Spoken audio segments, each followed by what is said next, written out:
Okay, in this training vlog, I'm just going to be doing some bike intervals. This is an unplanned workout.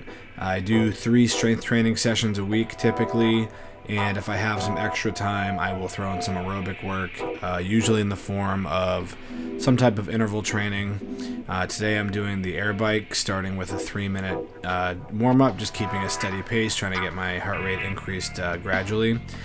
Now I'm setting the bike for my intervals, which are going to be 30 seconds on, 90 seconds of rest.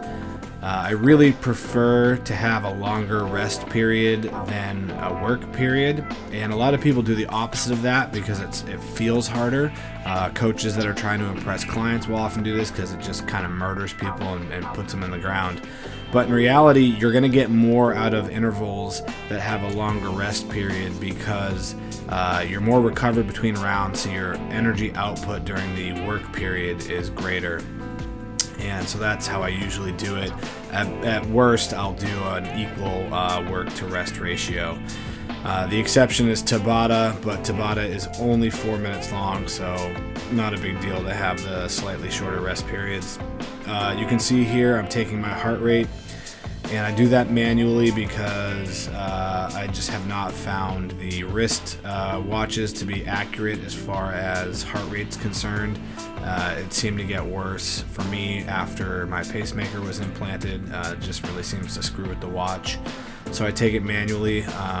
When I'm exercising, I take my pulse on my neck and I count for 10 seconds, starting with 0 as the first count, and then I multiply the number I get by 6. So that first round, I think my heart rate got up to about 155-ish, and then I took it again right before the rest period was over.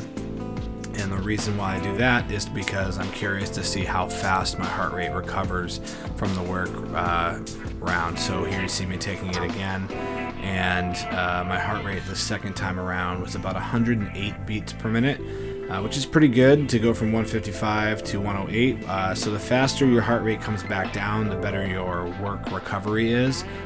It's just another measurement of your fitness. The thing with the watch, I wear a fitness watch because I like to track my steps. I'm a big fan of 10,000 steps a day. I typically take my watch off when I'm exercising for planned training sessions because training sessions are supposed to be additional on top of your normal activity, but I leave it on for unplanned or extra workouts like this. And here you see me taking my heart rate again. This was my hardest round. This is about halfway through. Heart rate peaked at about 174. So just some intervals to get the heart working and get some extra calorie burn. See you guys in the next one.